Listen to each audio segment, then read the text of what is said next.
Colin.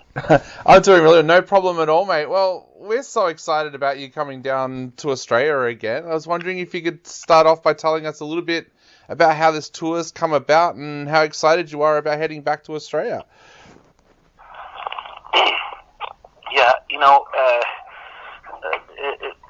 I recently signed with a new agency, a new booking agency, and one of the prerequisites for him to really pick me up and vice versa was Australia had to be in the mix. I try to get down there at least once a year, and it's just whether the shows do well or whether or not. It's just someplace I love to go. I've got a ton of friends down there, and it's just to go down there and play music with the Band of Gold is with this a live thing with an actual live thing is bitchin'. So that's how it really came about, and I'm a big fan of your country and the environment, the wildlife, and just the people, and just so again, anytime I get an opportunity to go down there, I always jump at the chance. So yeah, we're all really stoked. Do you always try and give yourself a little bit of spare time when you're in Australia so you can get out and have a bit of a look around as well, or do you find that it is just back-to-back shows?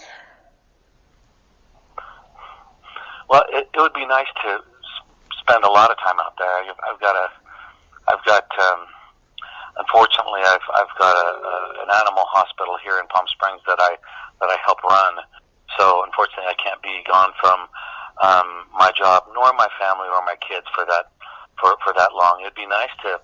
The plan actually was for me to play the string of shows and then fly my family down there and actually spend a little bit of time on the Gold Coast, but unfortunately, we couldn't do it this round between my wife's schedule and my son's schedule. It just didn't work out. So I do get one day off in Byron, so I'm stoked on that, and so we plan to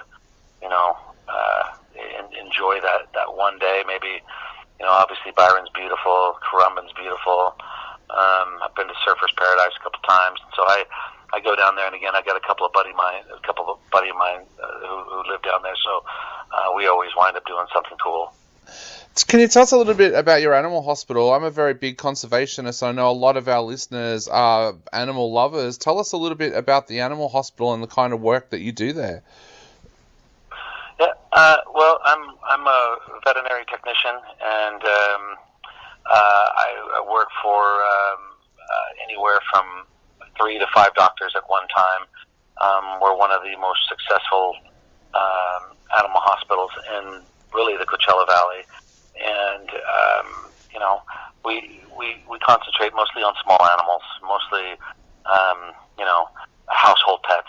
We don't do any farm animals or any exotics. But it's a great environment. The doctors that I work for, they practice really good medicine, and I've been doing it for over 30 years. So even back in the day, I was in between tours. Even in Cayas, I would go back to work at another veterinary hospital that was here in Palm Springs. So my wife's into it. She's a veterinary technician. She helps me, and so it's just something. As a kid growing up, it was just very natural for me. I was drawn to helping animals. So Yeah. it's something I'm proud of, and my wife is proud of her career as well. So it's just something that's in us.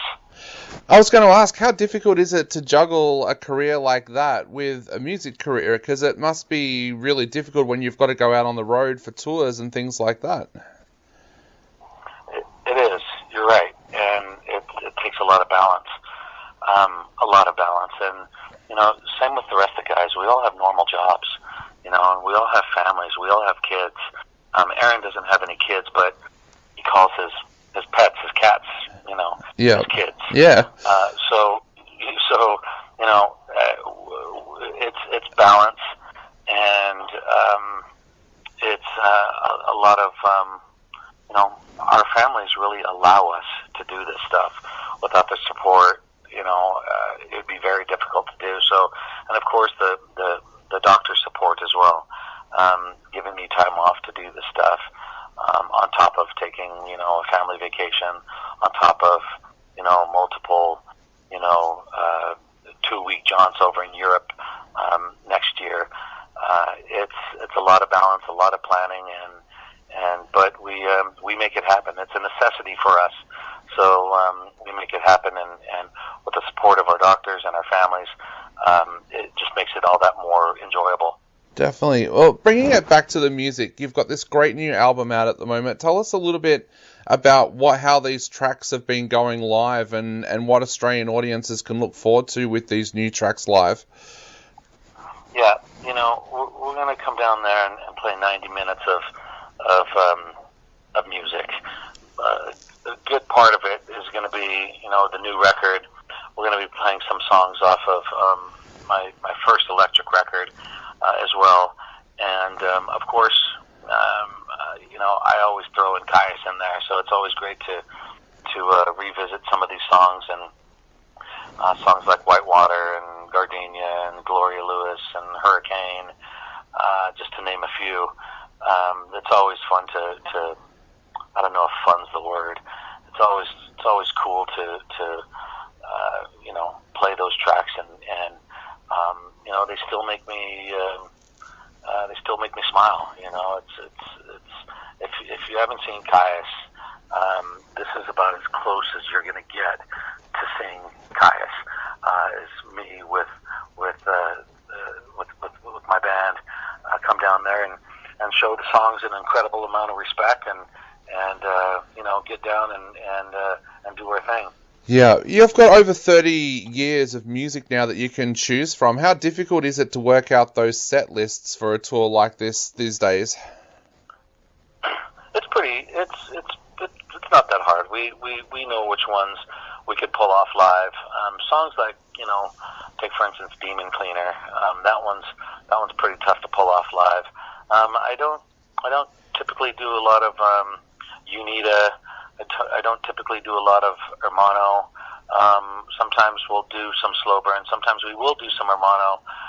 But for the majority of this set list, I think we're going to stick to Caius and the new record. We might throw in some other tunes in there, but that has yet to be discussed. And we've got a set list going. We just recently played a show in Las Vegas, and so the set list that we wrote for that one was pretty jamming. So we'll take pieces of that and put some new life into it, and take it from there. But again, man, we're really stoked on coming back down there, and I love it down there. I told my wife if we ever had enough money where we could, have a second home someplace, it would be in Australia. We go inside. There's a helicopter over my head right now. So, yeah. Yeah. How do you find your Australian fans? Because we're hearing more and more these days that Australian fans at shows are just getting crazier and crazier. How have you found your Australian fans over the years? It's been great. Australians, they show us an incredible amount of love, and they're there for one reason, really, only, I think, is to hear the jams live, and you guys can get pretty wild. Let me tell you, it's some of the craziest shows I've ever done have been down in Australia, and man, it's the reception that we get down there is great, and I see that a lot. I see a lot more bands going down there, and playing. It's a good market for me, and it has to make sense in every single way for me to go down there. Like, I can't do a tour in Canada. I can't do a heavy tour down in South America, but at least in Australia we can we can hit 5 cities and have it make sense in every way, and have some heads show up. And I don't think they'll sell out by any means, but it's great. The heads that do show up, they show us an incredible amount of love and respect, and it can get pretty wild at these shows. So we're looking forward to that. Yeah, we're getting to that time of year where we start to look into the new year. Of course, you've got the Australian tour coming up, and you mentioned some European shows as well. What else have you got planned for 2020? Well, we're writing. We're gonna sit up in our little rehearsal place up near Joshua Tree, in a little town called Yucca Valley, and we're gonna sit down and we're gonna continue to write. The process has already started, but I'm a family man, so I spend a lot of time with my wife and my kids, and that's on the agenda, and all my spare time is devoted to Mike, Greg, and Aaron, and getting in the studio and rehearsing and writing. And we still genuinely enjoy getting in a room together and doing what we do, and it's still fun for us. I don't know if fun's the word, but it's still something. Everybody has an outlet.